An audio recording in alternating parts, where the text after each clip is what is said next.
Muy buenas a todos, bienvenidos aquí a un nuevo directo en Destemos Taller. Y hoy contamos con un invitado de lujo para un tema creo que bastante interesante.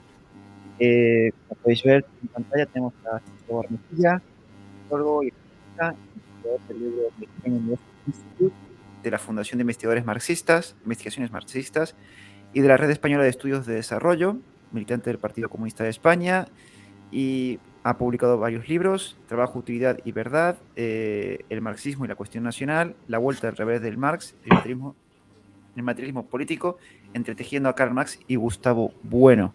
¿Qué tal, Santiago? ¿Cómo estás?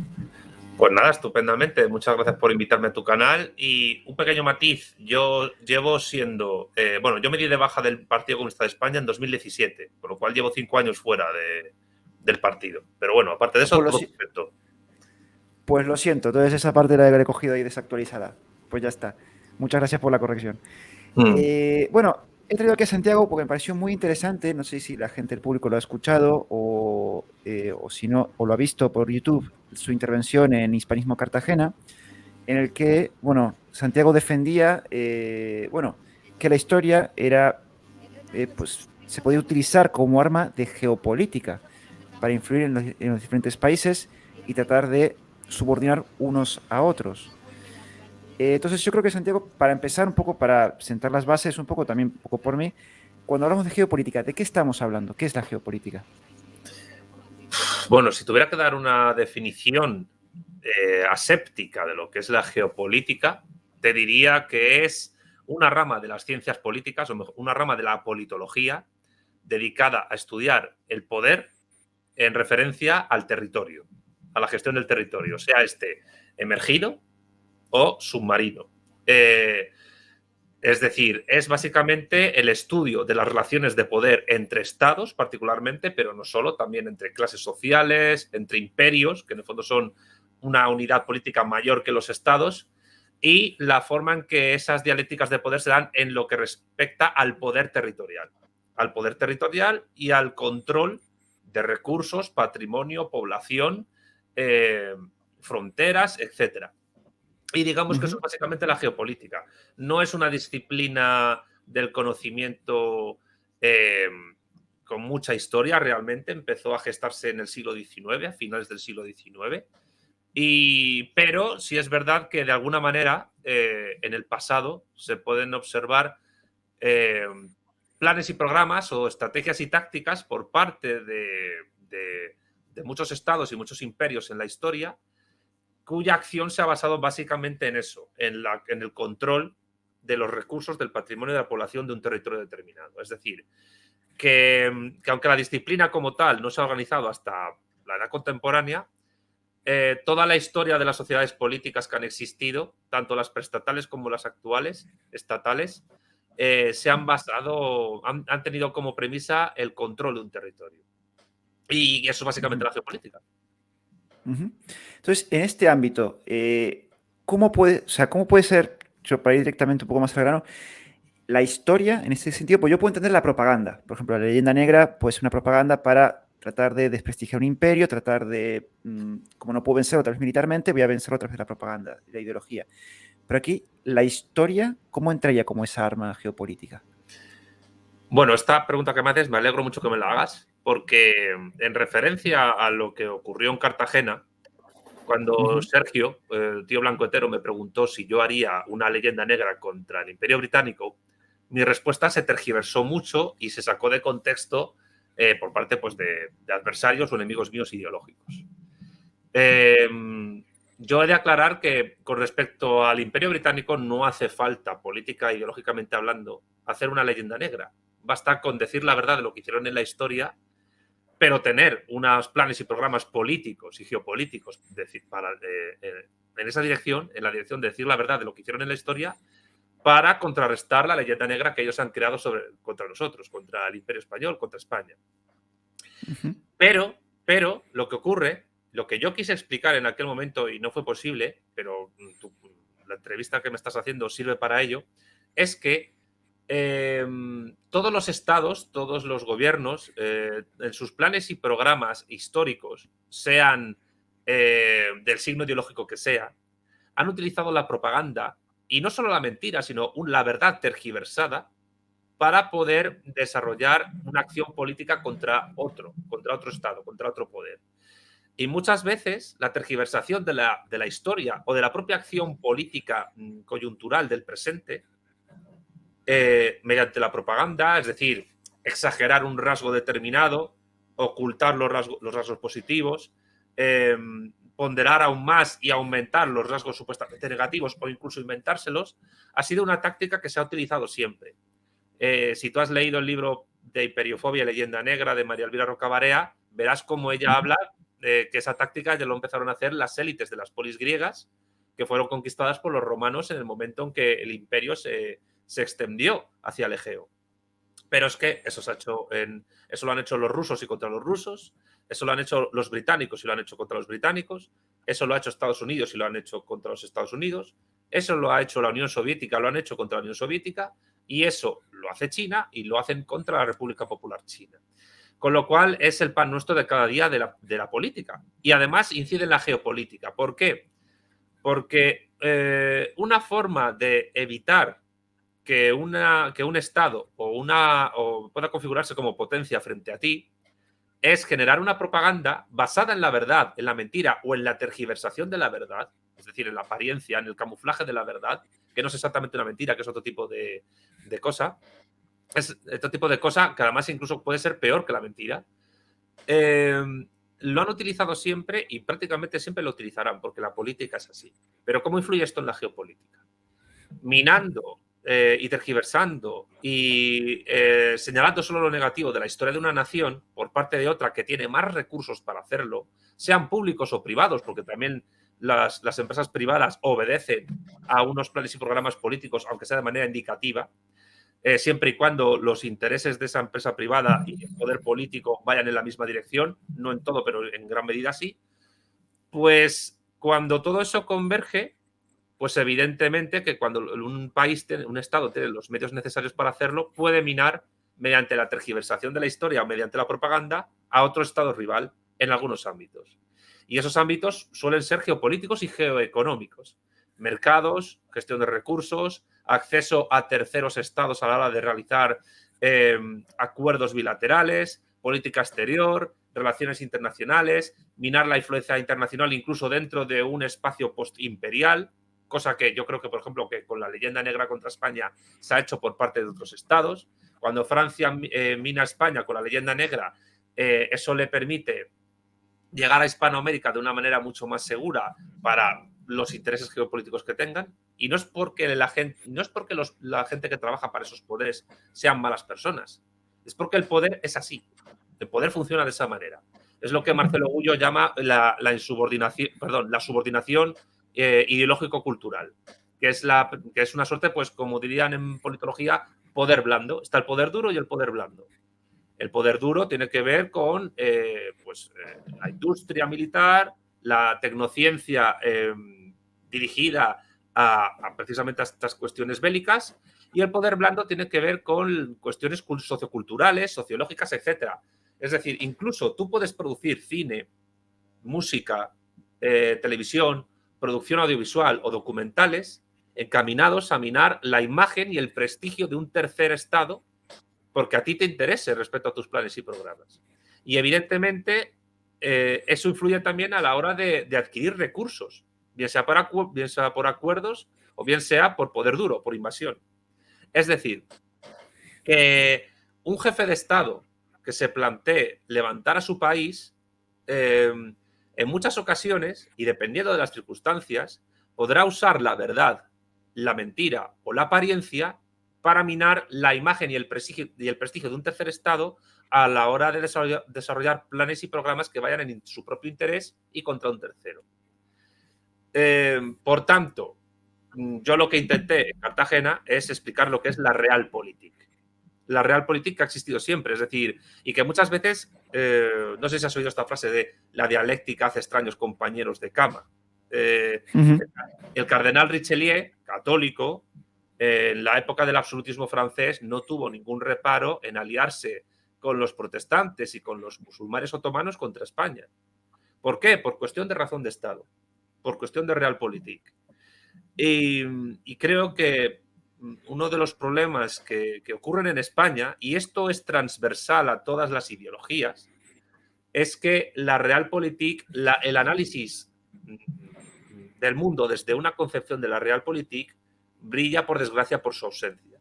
Y de ahí que en materia geopolítica, en materia de política exterior y en materia de relaciones internacionales, es muy difícil encontrar en todo el espectro ideológico análisis verdaderamente realistas que sepan cómo funciona el mundo. Y por tanto, Ujú. hay gente que no concibe que desde una perspectiva de Realpolitik, tanto la verdad como la mentira, como la apariencia, son meros instrumentos para cumplir los planes y programas que un Estado tiene, incluidos los planes y programas geopolíticos, geoeconómicos y geoestratégicos a nivel de poder duro y poder blando. No sé si te he contestado. Sí, sí, sí, no, totalmente. Totalmente. Y acá parece que me surgen más preguntas, que aparte es también una que nos comentan en el chat. Claro, entonces por lo que tú comentas, esa falta de visión por parte de los líderes, no solo de España, sino también de Hispanoamérica, es posiblemente que la leyenda negra siga perviviendo entre la población en general, a pesar de que académicamente esté totalmente rebatida. Entiendo. Digamos que a nivel de investigación historiográfica sí está rebatida, pero todavía incluso en las academias existen personas que cultivan la leyenda negra o que niegan que ésta exista. E incluso acusan al que habla de estas cuestiones de hacer leyenda rosa. Muchas veces quien acusa de leyenda rosa a otro, en el fondo está todavía manejando planteamientos negrolegendarios. Pero ocurre también otro tipo de fenómeno, que yo me di cuenta de él en Cartagena, escuchando a Fernando Díaz Villanuevas, sobre todo, que tiene buenos libros de historia divulgativos, yo no lo niego, pero en el momento en que tú piensas que la leyenda negra es simplemente un problema sociológico a nivel español y que por tus experiencias de turista o de visitar otros países que tradicionalmente han manejado la leyenda negra contra ti, has notado un buen trato con respecto a los españoles, eso lo único que dice es que hay buenas personas en todos los países y que si tú vas a cualquier sitio siempre te vas a encontrar gente maja. O sea, tú vas a un país eh, musulmán y vas a encontrarte musulmanes maravillosos, personas maravillosas que a lo mejor en su foro interno todavía tienen en su cabeza la idea metida en la educación o metida en las madrasas de que Al-Ándalus es territorio a recuperar. Pero evidentemente, como tú eres español, no te lo van a decir o lo tienen en un segundo plano porque a lo mejor hablan contigo de fútbol, te dan de comer o lo que sea. Es decir, que buenas personas en el mundo hay muchísimas, incluso la inmensa mayoría de la gente son buenas personas. Pero una cosa es eso y otra cosa es que en materia educativa, periodística, de medios de comunicación, e incluso por inercia histórica, haya estados que tengan una suerte de fobia sociológica incrustada en la historia respecto de otros. Pasa con la leyenda negra antiespañola, pero pasa, por ejemplo, con ciertos complejos que la gente pueda tener con respecto de Rusia, de China, o incluso de Francia, de Portugal, de cualquier país. Entonces, yo creo que la gente que nos esté escuchando tiene que entender que cualquier leyenda negra que se precie o cualquier propaganda convertida en historia, que ese es el gran logro de la leyenda negra antiespañola y de otras leyendas negras, el gran mérito es convertir una propaganda en historia e incluso en mito luminoso que permite justificar el patriotismo de un tercer país frente a nosotros. El ejemplo de la Armada Invencible, famosa Armada Invencible, que no fue tal, lo ejemplifica. ¿Por qué? Porque en España, no sé en tu caso, pero a mí sí me han dado en bachillerato lo que es la Armada Invencible y hasta Ujú. muy tardíamente, casi al cumplir la edad que tengo ahora, pues no me enteré que es un episodio, entre comillas, anecdótico de la guerra anglo-española que encima la ganó España, cuando Inglaterra todavía no era una potencia económica, ni militar, ni política, como lo fue mucho después. Y que además la política de Isabel I de Inglaterra estaba encaminada a construir una Inglaterra potencia, pero que la guerra anglo-española retrasó. Por tanto, yo creo que el gran problema que ocurre es que mucha gente que se dedica a la divulgación histórica o que son historiadores no carecen de dos cosas. Primero, de una teoría de la historia o de una filosofía de la historia que les permita entender cómo discurren estos movimientos y, en segundo lugar, una visión, digamos, geopolítica conectada con la historia de manera necesaria. ¿Por qué? Porque tú no puedes hacer una buena geopolítica si no sabes de historia. Creo que es fundamental que toda persona que le interese la geopolítica sepa de historia. Porque pues en los últimos, voy a decir, pues no sé, 10.000 años, 15.000, 20.000 años, la forma de la Tierra apenas ha variado. Pero la gestión de los recursos por parte de las sociedades políticas que en la Tierra han existido ha sido distinta y ha chocado entre sí.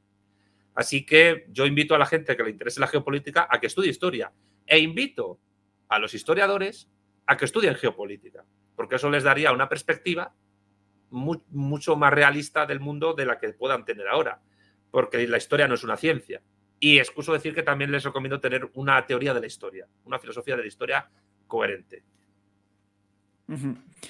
Entonces, acá, bueno, una pregunta del chat que me parece interesante. Si te preguntan si podrías comentar los intereses económicos que hay detrás de mantener la leyenda negra, realmente. Hay muchos. Yo creo que el principal sería, bueno, hay dos principales. Una a escala española y una a escala mucho más grande, digamos hispánica. A escala española es que España no se configure en un estado de primer orden en la escala que le corresponde actualmente, que es Europa Occidental. A nivel nuclear militar estamos subordinados a Francia porque nuestra defensa en materia atómica nuclear depende de Francia. Y en materia digamos, militar de desplazamiento de tropas, pues nosotros simplemente actuamos como una suerte de barrera de la inmigración que pueda partir de África, tanto del Magreb como de la África subsahariana, con respecto a la Unión Europea. Entonces, no conviene que España tenga una política exterior encaminada a, digamos, convertirse en una potencia regional y al mismo tiempo convertirse en un actor con unas buenas relaciones con África que le permita pues controlar el tema migratorio. Aunque también es verdad que hay iniciativas de política exterior españolas que son positivas en ese sentido. Por ejemplo, las inversiones que estamos teniendo en Angola, en Senegal, etcétera, son bastante importantes.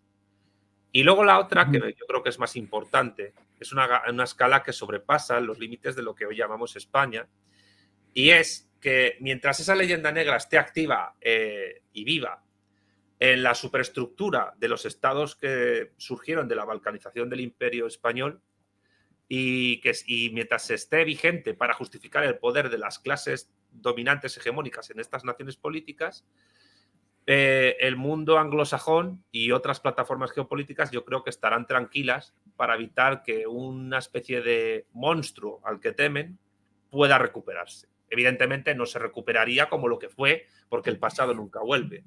Pero creo que el mantenimiento ideológico y cultural de la leyenda negra antiespañola cumple una función geopolítica, que es evitar que una unidad se reconstruya. Y yo creo que es una política ideológica y geopolítica muy efectiva, porque lo consigue. Lo consigue, aunque sí es verdad que hay instituciones supraestatales de cooperación, desarrollo, etcétera, pero probablemente sean todavía insuficientes. Entonces, hay que reconocer, y claro, esto es muy duro para mucha gente, hay que reconocer que la leyenda negra, a nivel de propaganda y a nivel de estrategia geopolítica, es una genialidad. Y admitiendo los logros del adversario, del enemigo, avanzamos, en vez de menospreciarlo o negarlo.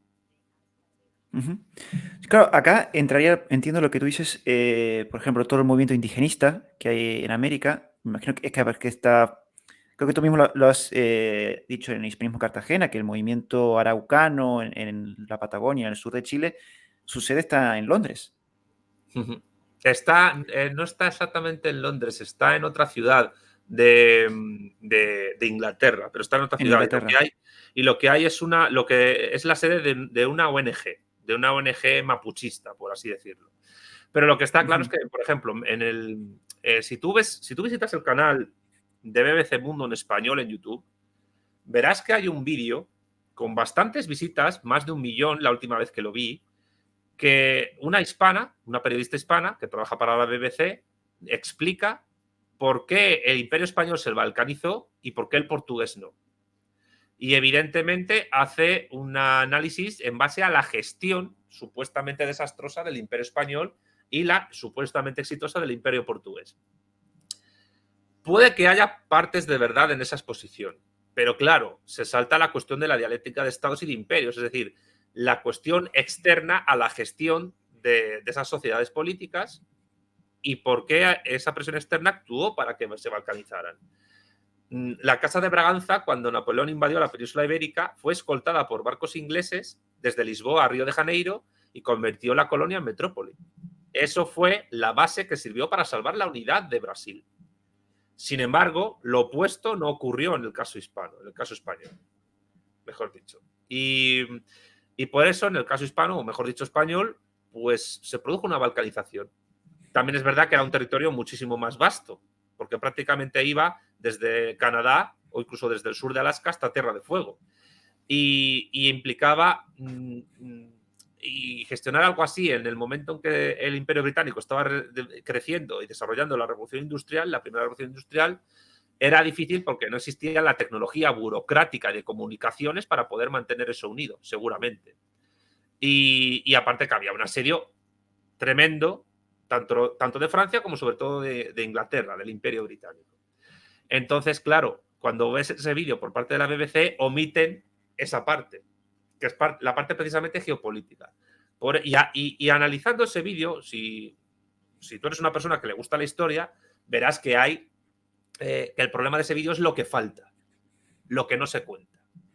Y eso es una forma también de leyenda negra, obviar cosas, omitir detalles y quedarse solo en lo superfluo. Por tanto, insisto, tanto la verdad como la mentira, como la apariencia, que no es mentira, sino que es una suerte de verdad tergiversada, de verdad reformulada, lo que algunos llaman hoy postverdad, si se quiere, aunque a mí el término no me gusta especialmente, también forma parte de la estrategia de un Estado para seguir sus planes y programas y sus intereses.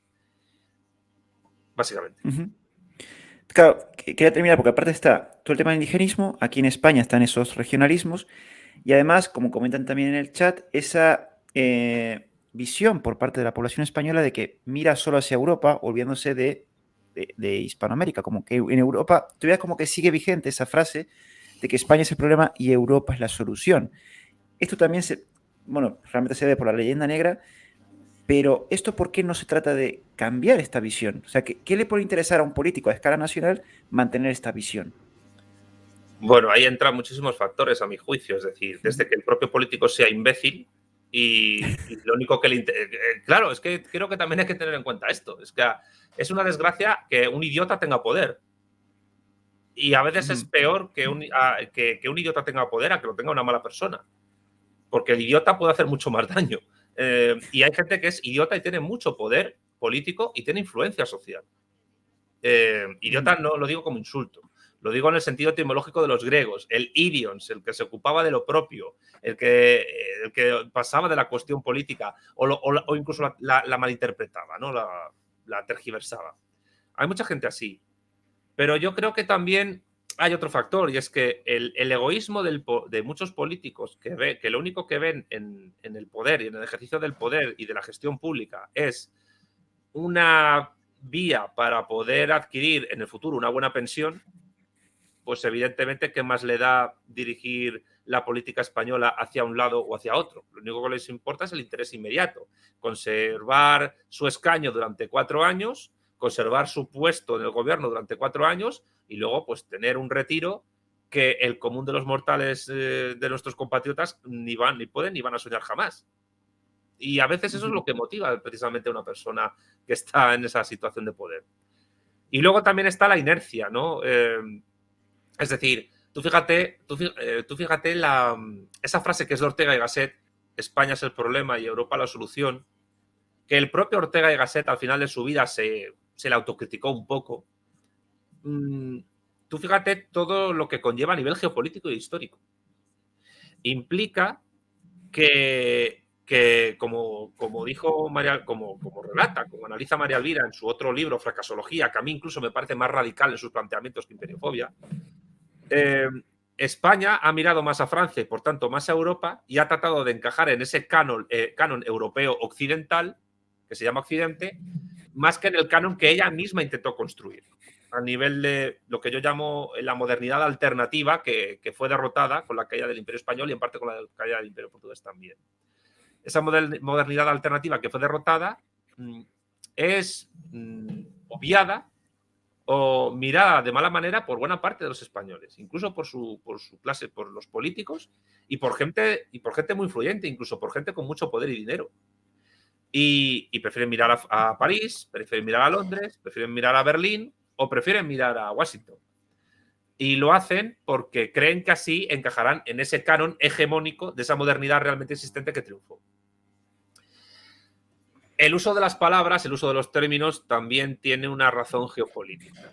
No quiero decir que todo sea geopolítica, ¿vale? Pero sí es verdad que ideas como Occidente, ideas como modernidad, ideas como Europa, ideas como civilización, muchas veces están orientadas geopolíticamente para garantizar un dominio determinado. Es como el término globalización. Cuando cayó la Unión Soviética y Francis Fukuyama publicó aquel libro famoso del fin de la historia y El último hombre en el año 92, donde decía que prácticamente ya el mundo se iba a regir por democracias liberales capitalistas y que ese era el fin de la historia, pues, ¿qué pasó en los años siguientes? Pues primero el 11 de septiembre de 2001, que fue en gran medida un mazazo, un golpe en la cara directo a la idea de Fukuyama. Porque ahí de repente reapareció el Islam político. Y el Islam político, al defender la Sharia, es incompatible con esa visión de Fukuyama. Y varias décadas después, ahí tenemos a la República Popular China emergiendo como gran poder geopolítico, que nada tiene que ver, o poco tiene que ver, también con los planteamientos de Fukuyama. Entonces ahí es cuando uno, las preguntas que maneja el poder hegemónico geopolítico que ha dominado el mundo desde la Guerra Fría, pero sobre todo desde la caída de la Unión Soviética, empiezan a tambalearse por otros actores que también quieren su trozo de pastel en el mundo. Sin embargo, el mundo hispano o iberófono, por extensión, que sabes que utilizo mucho ese término, pues parece ser que no se ve a sí mismo como un proyecto o una comunidad alternativa a la que triunfó, sino que se ve como algo subalterno que trata por todos los medios de alcanzar ese canon que lo hegemónico ha establecido. Ese canon hegemónico establecido que como dije este fin de semana en Salamanca, los encuentros forjados de Fortunata y Jacinta, a mi juicio tendría 4 pilares que se tienen como tipos ideales a los que hay que llegar, que serían democracia, liberalismo, capitalismo y protestantismo. No lo digo solo en un sentido religioso, sino también en un sentido sociológico-cultural. Entonces, y luego hay otro factor, fíjate, que ya tiene que ver con la propia geografía política de España. La orientación hacia Europa ha dado a la larga una primacía enorme de lo que, pues de Barcelona como ciudad importante, una ciudad maravillosa por otra parte, pero la España vaciada, y particularmente en la que se encuentra en la cuenca del Duero, Salamanca, León, Zamora, Palencia, Valladolid, y que está en la frontera con la parte, digamos, más rural y más interna de Portugal, es un sitio vaciado y que ha perdido pujanza precisamente por esa orientación hacia Europa y esa desorientación hacia el Atlántico, cuando gracias al Tratado de Tordesillas, Portugal y España se repartieron el mundo y el Atlántico Sur, el Pacífico y el Índico pertenecían a las 2 potencias ibéricas. Entender eso como un proyecto civilizatorio, una modernidad, porque no era Edad Media, era otra cosa, que intentó ser alternativa a la que luego triunfó, y estudiar por qué fracasó es fundamental, pero también para los planes y programas geopolíticos, en el caso de tratar de volver a reestructurar aquello. No, insisto, no en el sentido del pasado, sino en una nueva forma. En una nueva forma que además tiene que adaptarse al desarrollo tecnocientífico actual y también a otro factor importante que ha ocurrido en los últimos 2 siglos, que es la universalización de derechos a las personas. Por tanto, ¿España es el problema, Europa la solución? Pues creo que desde una visión geohistórica, si quieres el terminajo raro, sería importante analizar y criticar esa frase. Y ver, primero, por qué España es un problema. ¿Por qué España es un problema a nivel histórico y geopolítico? Y luego, ¿por qué Europa es una solución? ¿Y solución a qué? Porque la cuestión es, Ortega lo tenía más o menos claro en su libro de la España invertebrada, pero la gente que repite esa frase o que la interioriza sin haber leído a Ortega, ¿en qué tipo de problema está pensando y en qué tipo de solución está pensando? ¿Qué es lo que se quiere solucionar? Esto lo dejo ahí para la reflexión de la gente. Sí, vamos, cuando escucho a la gente decir eso, como tú dices, tal vez no, lo que ellos, la visión que tienen de España es esa visión negro legendaria, en el sentido de que el español es el vago, el español no trabaja, el español no es capaz de emprender, de ser tecnológico, y nos tenemos que parecer a los, en este caso hoy en día, el poder hegemónico en Europa, Alemania. Yo entiendo que van por ahí los tiros. Y aparte que aleja, me parece a mí, la atención también de la población hacia lo que es Hispanoamérica, por lo que tú dices, porque España podría tener una enorme influencia en Hispanoamérica, que no tiene ninguno, que no tiene, o sea, que tiene otros países, pero que no, España tiene esa posibilidad de ser un intermediario entre Hispanoamérica y Europa. Hay algo que se olvida en lo que has dicho, y es no solo la influencia que puede tener España en Hispanoamérica, sino la influencia recíproca que Hispanoamérica pueda tener en España. Sí, exacto. Y creo que eso es algo que no reflexionamos mucho. Tú como yo ya tienes una edad. ¿Tú te acuerdas en los años 90 del siglo pasado la avalancha de música caribeña que empezó a azotar España, las discotecas españolas? Sopa de Caracol, Juan Luis Guerra, etcétera. Eso acabó con un hegemón del rock anglosajón en España, que se sigue dando, pero que se ha mantenido hasta ahora. Prácticamente no hay fiesta popular y no hay ambiente juvenil donde la música que suene no sea hispana, mal llamada latina. Hasta el reggaetón, que nace en Puerto Rico, lo es. Es decir, que muchas veces pensamos en la influencia que nosotros podemos tener en el otro lado del charco, pero se nos olvida la influencia que el otro lado del charco puede tener sobre nosotros. Y es enorme, inmensa. Un ejemplo típico que pongo siempre, la misma tortilla de patatas, la misma tortilla española, que por cierto es mi plato favorito. Es imposible entender ese plato sin el descubrimiento y conquista de América, porque la patata vino de América. Entonces, ¿de qué tipo de plato estamos hablando? Un plato típicamente español que se ha hecho gracias a la universalización del mundo hispano, gracias al imperio. Es un plato típicamente hispanista, por decirlo de alguna manera. Es decir, tú no, y aparte que, bueno, yo he vivido en Argentina y allí también hacen tortilla, lo que llaman tortilla de patata o de papas o tortilla española. Pasa que en la tortilla española ponen chorizo, pero la nuestra no necesariamente tiene que llevar chorizo. Pero quiero decirte con eso que en la misma gastronomía, típicamente española, se nota la reciprocidad en la influencia suya. Y yo creo que eso es algo que hay que valorar mucho y positivamente, porque nos hemos olvidado de ello. Lo hemos puesto en un baúl, lo hemos dejado por ahí como si fuese una cosa anecdótica. Pero España no sería lo que es sin Hispanoamérica. Totalmente. Claro, eso te quería preguntar, porque hay muchos historiadores que defienden que la identidad de lo que hoy identificamos como español se construyó gracias también a Hispanoamérica, gracias a lo que tú has comentado, esa influencia. Sí, Totalmente. Sí, correcto. Entonces, algo que te quería preguntar es, lo has mencionado durante tus exposiciones, pero claro, cuando hablamos de leyenda negra o ese enemigo, siempre pensamos en anglosajones, principalmente Gran Bretaña, y queda Francia, ¿sabes?, como en un segundo plano, como ese gran enemigo rival. Creo que, si no me acuerdo mal, Alberto Ibáñez, en su libro, él defiende que el verdadero enemigo de España es Francia realmente. ¿Cuál es tu opinión sobre eso?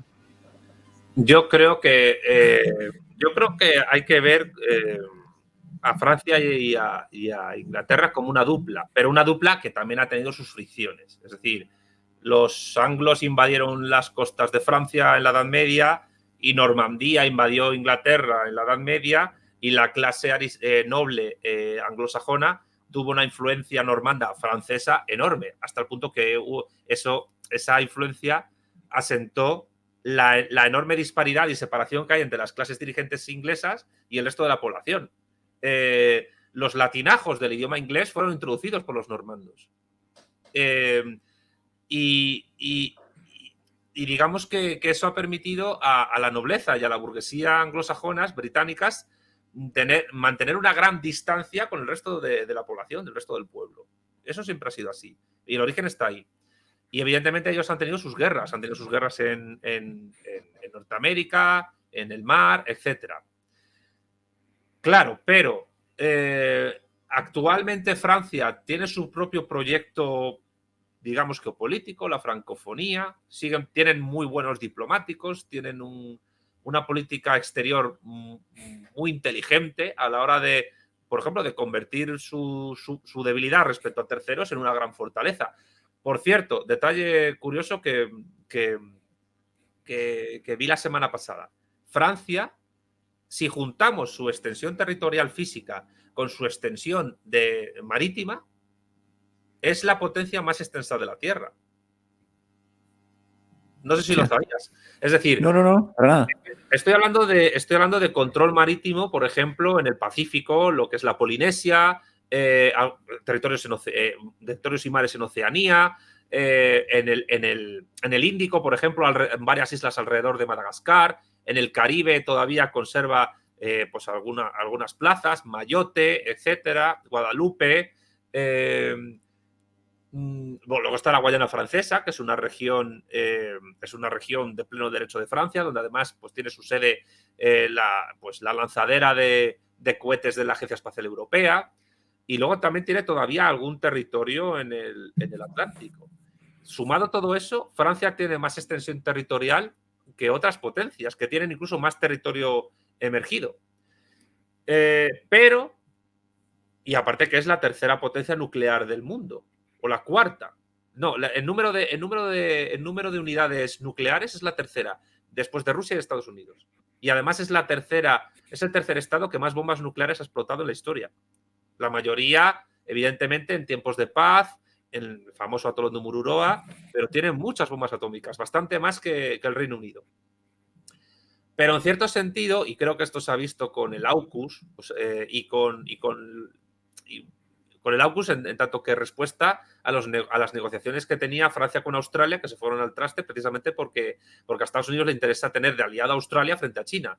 El AUKUS es básicamente eso, el mundo anglosajón contra China. Y ahí Francia se queda un poco fuera de juego. Francia, en muchos sentidos, es tomado por los propios anglosajones como una suerte de apéndice suyo. Como una suerte de nación a la que respetar por la Revolución Francesa y tal, pero que en el fondo no ha cumplido más que con el liberalismo político y económico que supuestamente nace en el mundo anglosajón, que esto es discutible.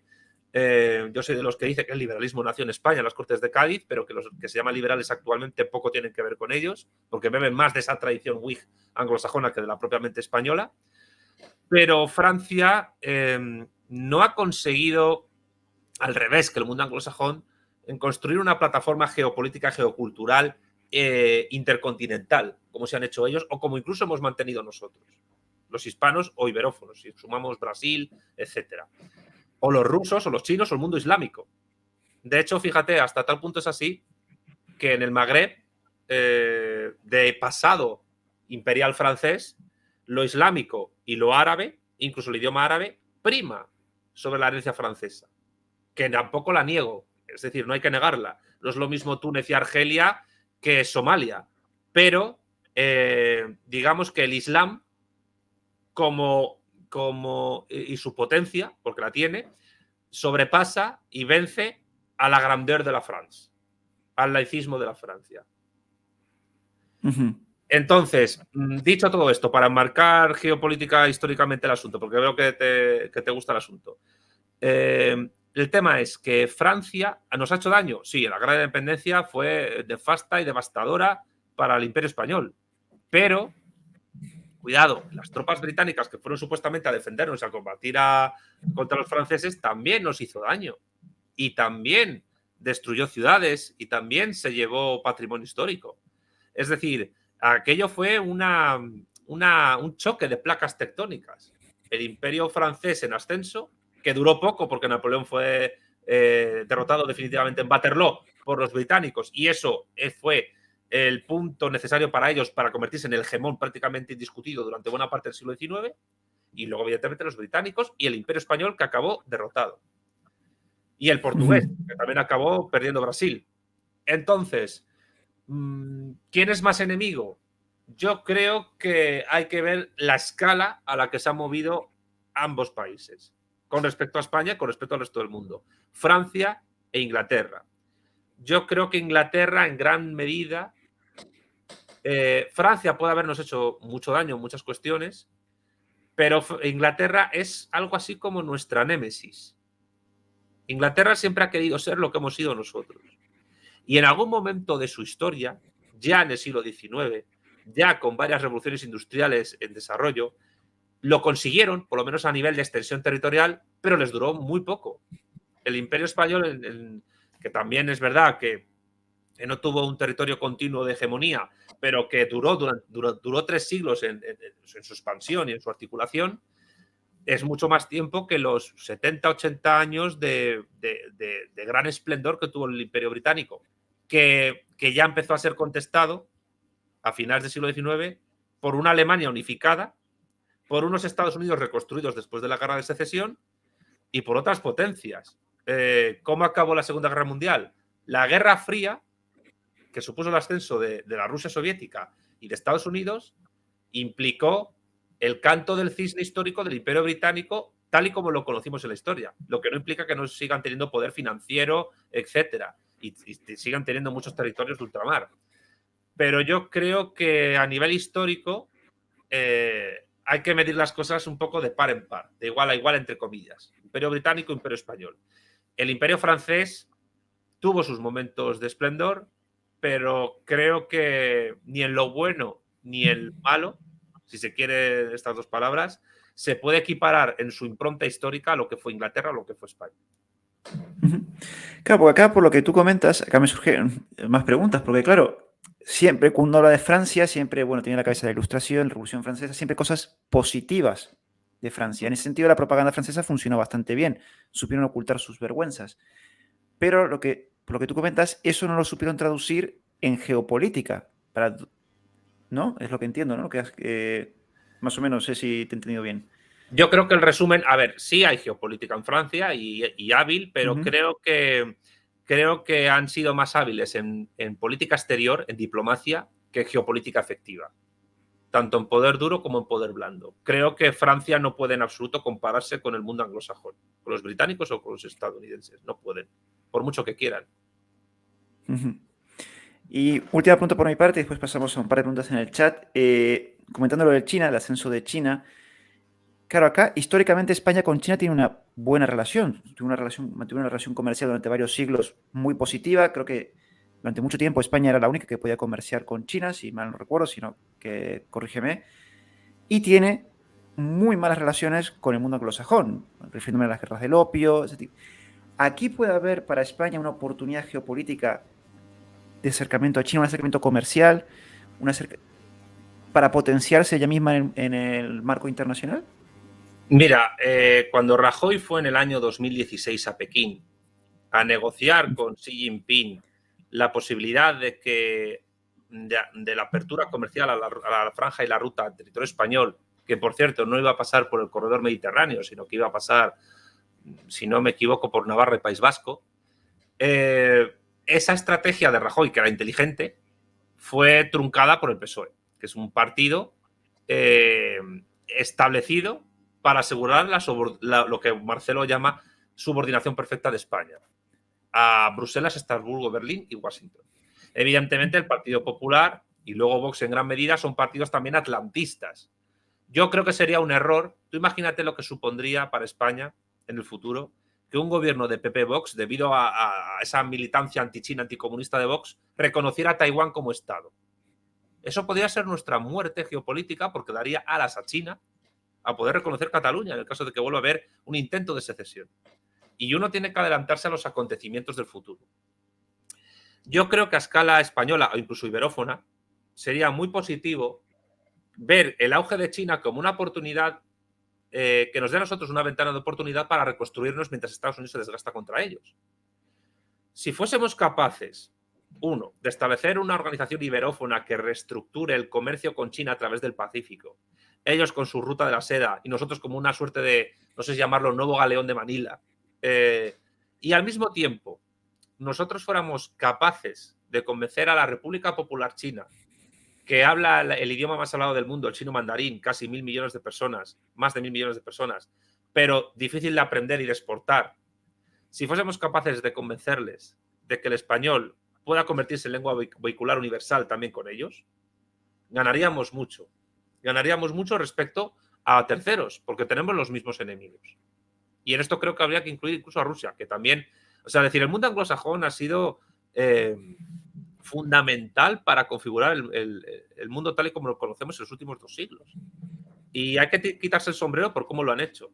Pero ahora están en un momento de flaqueza y de decadencia, y los chinos lo saben, y no solo por las guerras del opio, la rebelión de Taiping, la rebelión de los Boxers, los bloqueos económicos que empezaron a establecerles ya en la época de Sun Yat-sen, de Puyi y en la primera etapa de Mao Zedong. Los chinos saben perfectamente que es viable utilizar herramientas tecnológicas, científicas y económicas del adversario o del enemigo para tú fortalecerte. Y lo han hecho muy bien. Vamos a ver a dónde nos discurre esto. No descartes un conflicto bélico gordo, fuerte, y a lo mejor Crimea no es el detonante, o sea, Crimea, perdón, Ucrania no es el detonante, puede ser en otro lugar, pero creo que de aquí a más o menos mediados de siglo, y esto coincide con un ciclo económico de crecimiento lento que va a transcurrir bajo mis cálculos entre el 2007-2008, la crisis de la gran recesión anterior, en la que todavía vivimos sus efectos, y quizás el año 2045, 50, 60, es un momento fundamental para construir algo así. Así que creo que tenemos que hacer como en el fútbol americano. Ver que China va con la pelota, que China va golpeando a los del equipo contrario, mientras nosotros vamos con la pelota detrás.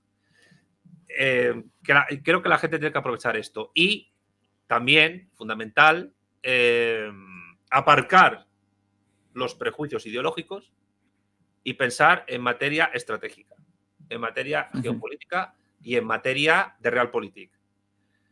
Porque si no les hacemos nada a los chinos, no van a tener nada nunca en contra nuestro.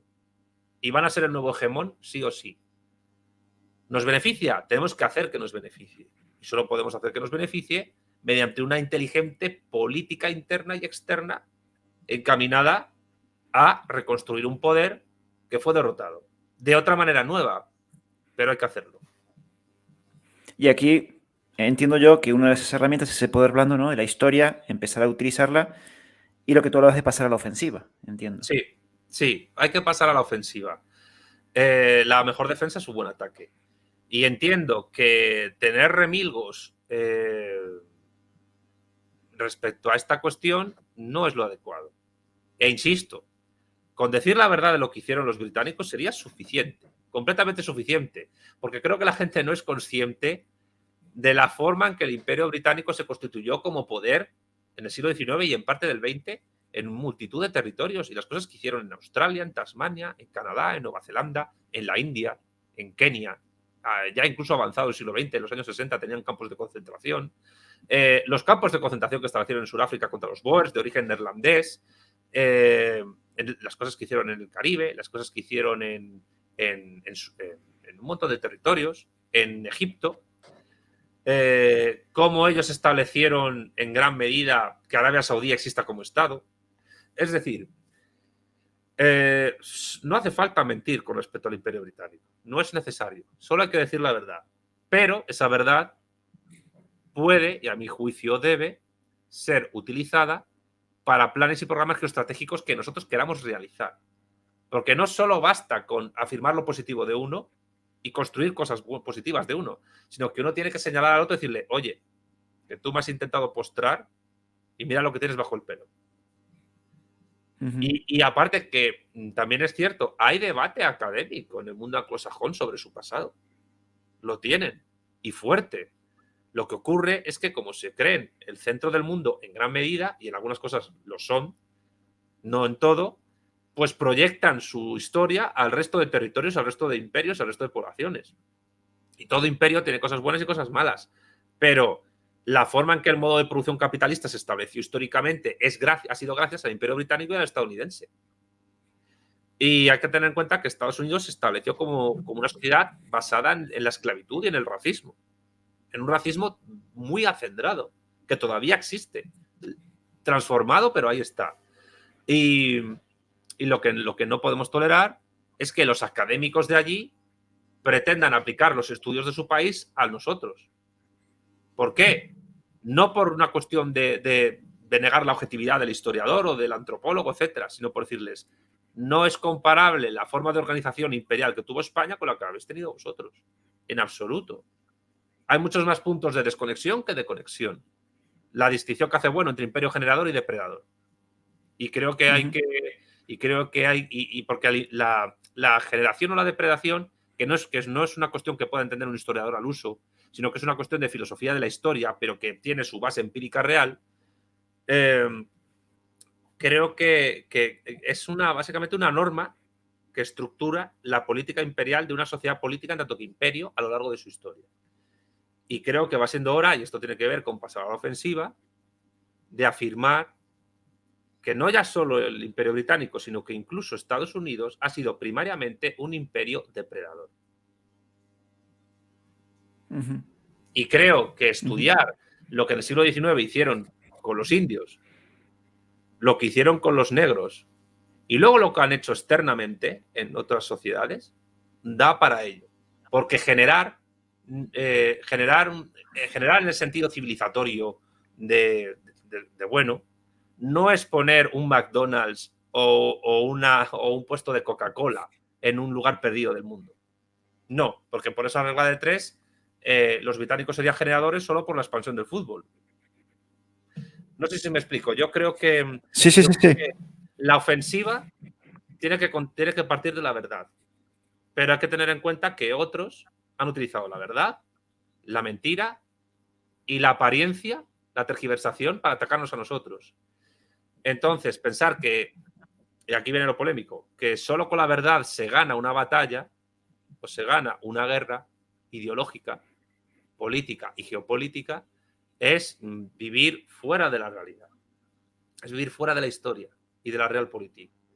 Entonces, yo invito, además, me gusta que nuestro diálogo sea pausado para que la gente de una manera pausada y fría reflexione sobre ello.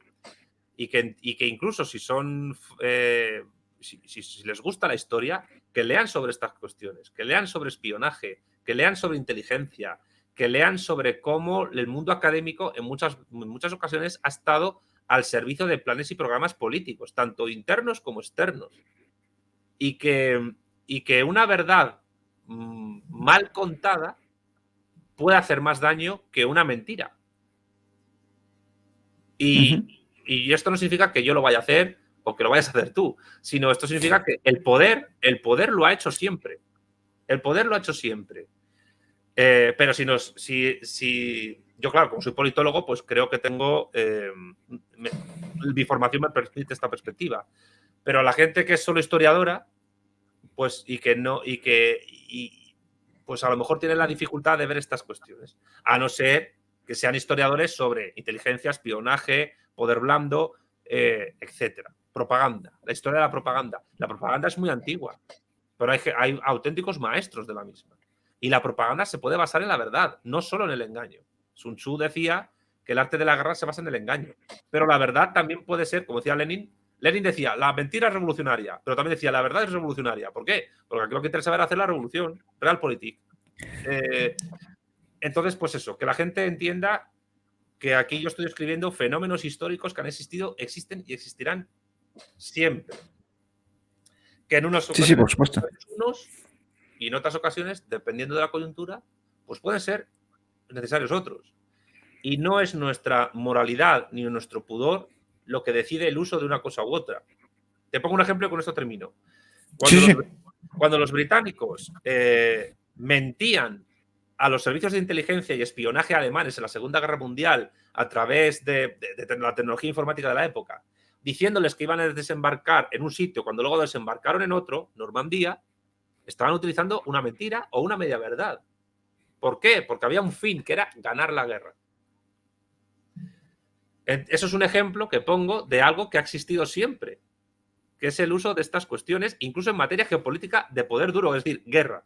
Y la guerra es pura geopolítica. Si la gente entiende el ejemplo que acabo de dar, me doy por satisfecho. Perfecto. Si quieres pasamos a un par de preguntas del chat, que hay algunas muy interesantes, que dice Sí. Víctor Peña Abejón. Dice, ¿qué opinas de la crisis de valores propios europeos? En mi opinión, la pérdida de objetivos internacionales y relegarnos a ser un museo y un nido banquero nos arrebató la importancia internacional. Yo lo primero que haría es invitar a la persona que ha hecho la pregunta a preguntarse qué son esos valores europeos. Es decir, Inglaterra, Francia, España, Suecia, Albania, Moldavia, Montenegro, Grecia, Lituania, son Europa. Pero ¿tienen valores en común? La cuestión, ¿cuáles son? ¿Son los mismos valores los de un musulmán de Bosnia, Herzegovina o de Albania que los de un anglicano de Inglaterra o un católico portugués o español? ¿Son los mismos valores los de Rusia, la parte de Rusia europea, que además se extiende luego a Asia, que los valores de un neerlandés? Es decir, a lo mejor aquí lo que hay que poner en cuestión es si existen esos tales valores europeos. Porque quizás lo que ocurre es que no han existido nunca y son un mito. De la propaganda y de la geopolítica, además. Borja Fernández pregunta, ¿podría haber algún tipo de estrategia geoestratégica eutáxica para la hispanidad en nuestra subordinación al anglosajón o solo es impotencia? Es una pregunta muy difícil de contestar. Muchas veces la impotencia puede depender de una situación en la que tú te encuentres, pero muchas veces también depende de las herramientas que tú te encuentres para poder operar. La soberanía española está mermada, pero no ha dejado de existir. Tenemos asiento en Naciones Unidas, tenemos maniobra. Lo que no se puede ser es errático en política exterior. Hay que tener una línea política clara, porque eso va a permitir que terceros estados te den credibilidad en lo que haces, incluso el enemigo. Lo que no tiene sentido es, pues yo qué sé, tener una política errática con Marruecos, en el sentido de tolerar lo que están haciendo respecto a Ceuta y Melilla, incluso Canarias, y al mismo tiempo dejar que el líder del Frente Polisario entre en nuestro territorio. No estoy valorando ni una cosa ni la otra. Estoy poniendo un ejemplo. Es decir, si tienes una política exterior coherente, por ejemplo, frente a Marruecos, vale, puedes incluir al líder del Frente Polisario en tu territorio y al mismo tiempo frenar las iniciativas expansionistas e irredentistas de Marruecos frente a nuestros territorios africanos. Si lo que quieres es llevarte bien con Marruecos, obvia al Frente Polisario y reconoce el Sahara como marroquí. Y te alías con Estados Unidos a tope. Entonces, no puedes hacer una cosa y la contraria en política exterior. Tienes que tener una política lógica y coherente. Y creo que eso es un gran problema para España y para cualquier Estado. Si no tienes una política exterior lógica y coherente, te van a tomar por el pito del sereno los terceros estados y han dicho, bueno, estos los podemos llevar por donde nosotros queramos, que es lo que hace Marruecos y otros. Rafael te pregunta, ¿qué es la insubordinación fundante? Bueno, yo le invito a leer el libro de Marcelo sobre esta cuestión, pero básicamente la insubordinación fundante, a mi juicio, en resumen, son dos cosas. Primero, es preparar cultural e ideológicamente a una nación para no aceptar la ideología del libre comercio, que no existe ni ha existido nunca, por mucho que digas cotado, y preparar el terreno para que un país pueda realizar su propio proceso de acumulación originaria de valor y de capital para, mediante una política proteccionista efectiva, pues desarrollar las fuerzas productivas del país y tener planes y programas económicos a largo plazo que lo conviertan en una potencia o en un país respetable, ejemplarista incluso. Y dos, es también, digamos, una suerte de negación de la espontaneidad en la historia a la hora de configurar el poder político. El poder político se configura mediante planes y programas y estrategias a largo plazo, que incluso en muchas ocasiones rebasan la vida de las personas que se encargan de iniciarlos. Es decir, si nosotros imaginemos que estamos iniciando algo en el mundo, en España y en el mundo hispánico, probablemente los frutos de lo que estemos iniciando no los veamos en vida. O algunos sí y otros no. Pero si nuestra estrategia es adecuada, sí veremos algunos de esos frutos y sentaremos las bases para que los que vengan después de nosotros no arreen, sino que sepan qué hacer e incluso mejoren lo que nosotros hemos hecho. Entonces, ahí lo que plantea Marcelo tiene mucha inteligencia, porque todos los países exitosos han pensado en esos términos. Algunos los han olvidado, como Estados Unidos, porque ellos sí pensaban a largo plazo en el siglo XIX y en parte del XX. Y lo están haciendo ahora los chinos. Piensan a largo plazo. Y a largo plazo, tú no te puedes creer la idea del libre comercio y del orden espontáneo de las empresas que compiten entre sí, porque ningún país se ha levantado de una situación pues inferior de esa manera. Te pongo otro ejemplo. Hemos hablado antes de los ciclos económicos. Los ciclos económicos de radio largo, los ciclos ampliados, se cumplen. Y hay digamos, periodos de crecimiento rápido, económico, y de desarrollo de las fuerzas productivas y de crecimiento lento. En muchas ocasiones, la política económica de un país y las leyes que se establezcan no son determinantes para que pueda haber crecimiento económico en un país e incluso pleno empleo. Es decir, si el ciclo económico de radio largo coincide con una época de crecimiento fuerte, entre comillas, da igual que tú liberalices o nacionalices más el sector laboral, porque el pleno empleo te puede surgir. Y al contrario ocurre igual. En momentos de crisis da igual la política económica que tú hagas, porque si tu país no tiene músculo y está en un ciclo de crecimiento lento, nada de lo que hagas va a servir de nada. La prueba está en los países del llamado tercer mundo, o incluso de Hispanoamérica, que da igual la política económica que sigan, da igual. Esto lo intenté explicar en un debate del canal de Tío Blancoetero cuando pasó lo de Cuba. Yo les dije, da exactamente igual si el país es marxista socialista o liberal como Chile. Aquí la cuestión es que hay que preguntarse por qué durante 2 siglos los países hispanoamericanos han seguido siendo países exportadores de materias primas, importadores de mercancías de alta gama de otros, y se han dedicado al monocultivo y al extractivismo. Y que les ha costado tanto y les sigue costando tanto diversificar su economía. ¿Por qué pasa esto? Porque hay cuestiones que exceden lo ideológico de los países, que también es importante, pero como diría Perón, la política real es la política exterior, lo demás es mera administración. Y si en la política exterior de tus países hay otros terceros que quieren que estés subordinado, pues te van a subordinar. Evidentemente hay ideologías que te pueden acercar más a la subordinación fundante que otras, pero cuando los propios hispanoamericanos son incapaces de entender que da igual el signo ideológico de las reformas que hagas en el mercado laboral y que lo que importa es, 1, los ciclos y 2, la situación geoestratégica en la que te han puesto, pues pregúntate qué pasa. Pregúntate por qué durante 2 siglos estás igual y por qué durante 2 siglos da exactamente igual el partido político que gobierne y la política económica que ese partido desarrolle. Es decir, en Ecuador gobernó Rafael Correa y la economía se dolarizó, seguía dolarizada. Si la economía está dolarizada, pues ¿qué más te da si gobierna la izquierda o la derecha? Está exactamente igual. Bueno, claramente por la culpa de los españoles, la conquista de América, Santiago. Bueno, está clarísimo. Eso es la justificación rápida para no ver a ver, mira, lo he dicho en Salamanca. España y el mundo hispanoamericano tienen una cuenta pendiente con su siglo XIX, que es fundamental para entender lo que ocurre ahora.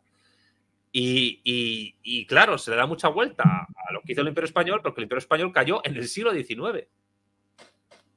Habrá que entender qué ha pasado entre esa caída, entre el siglo XIX y, pues no sé, digamos, vamos a ser generosos, y los inicios de la Primera o incluso de la Segunda Guerra Mundial. Porque eso es clave. Eso es clave para entender la situación de nuestros países. Perú, orgullo a las Españas, y ya cerramos con esta pregunta, tampoco quiero tener aquí a Santiago mucho más tiempo. ¿Por qué se suele confundir la dialéctica de la lucha de clases hegeliana pensada para el colonialismo en África con la situación de la América hispana? Es una pregunta complicada. Yo no creo que la forma en que Hegel entendía la dialéctica de clases valiera para el colonialismo en África, entre otras cosas porque Hegel no pudo conocer, por cuestiones biográficas, lo que luego sería el reparto colonial africano. Hegel murió en el primer tercio del siglo XIX, y el reparto colonial de África empezó a acelerarse, sobre todo a partir de mediados del siglo XIX y con el Segundo Imperio Francés, Napoleón III, etcétera. La Conferencia de Berlín fue en la década de los 80 del siglo XIX, no fue cuando Hegel vivió. Yo creo, sin embargo, que lo que sí habría que hacer es entender que un imperio que se balcaniza a comienzos del siglo XIX, como el español o como el portugués, no puede ser equiparable en su desarrollo histórico y en el quehacer de los países que han surgido de la descomposición de los imperios coloniales, pues británico, francés, neerlandés o incluso alemán, en el siglo XX. Yo creo que no es similar en muchísimas cosas, y hay muchísimas diferencias, incluso a nivel esencial, entre lo que es la balcanización, la caída del Imperio Español, con lo que fue el proceso de descolonización del siglo XX. Son procesos que no tienen mucho que ver. Eso sí lo puedo decir, y creo que sí habría algo que estudiar. ¿Se puede hacer historia comparada entre unos y otros? Puede, pero confundirse un proceso con el otro, yo creo que es un error. Bueno, ya que fue breve, una última más. ¿Por qué dicen los indigenistas que las sociedades prehispánicas eran comunistas? Porque no saben de lo que hablan ni saben lo que es el comunismo. Es decir, además, yo les invitaría a que lean a un antropólogo marxista alemán, Karl Wittfogel, muy bueno, que explicó que lo que ocurrió en el mundo precolombino fue lo que él ha llamado despotismo hidráulico, que eran sociedades con sus salvedades bastante más parecidas a Mesopotamia, Ur y Sumeria que a sociedades comunistas o socialistas. Es decir, el despotismo hidráulico se basaba en una casta sacerdotal y una nobleza que gobernaban sobre una amplia capa de campesinos y de artesanos que se dedicaban a hacer grandes construcciones e infraestructuras urbanas e hidráulicas para la navegación y el comercio. Y con sus salvedades, eso fue lo que existió en la América prehispánica. Entonces, hay comunismo de ninguna clase. Bueno, pues ya cerramos con esa pregunta. Santiago, no te quiero tampoco entretener mucho más. Bueno, tengo una más. Esta es de mía personal. ¿Cómo haces para mantener ese pelo, macho? Es más importante que la geopolítica y la historia. ¿Cómo haces para mantener ese pelo? No hago Que yo, nada. vamos, No hago nada. O sea, bueno, a ver, tú tienes pelo, tienes ahí una buena mata. Quiero decir, champú y acondicionador. No hago nada más. De verdad, o sea, no sé. Que me dure muchos años, ¿no? Bueno, si me quedo calvo, pues ¿qué le vamos a hacer? sí, Pero no hago nada. pero vamos, no tiene pinta de te vas a sacar calvo, ¿eh? Porque es que la melena está, aparte se te ve bien esa melena, bien mantenida, bien todo, macho. O sea, yo, vamos, Bueno, sorprendido. no sé, nunca se sabe, pero toquemos madera. Pero no hago nada especial, de verdad lo digo. O sea, champú y acondicionador de lo más básico. Pues nada, cerramos con eso, gente. Muchísimas gracias a todos. Sé que se han quedado algunas preguntas ahí, pero tampoco quiero entretener mucho más a Santiago. Nada, gracias a ti, Santiago. Esta también es tu casa. Cuando quieras volver por aquí, aquí estás más que invitado. Muchísimas Bueno, gracias. ha sido un placer para mí, un gran abrazo para ti, también para tus seguidores, para la gente del chat. Y nada, pues hasta la próxima. Hasta la próxima.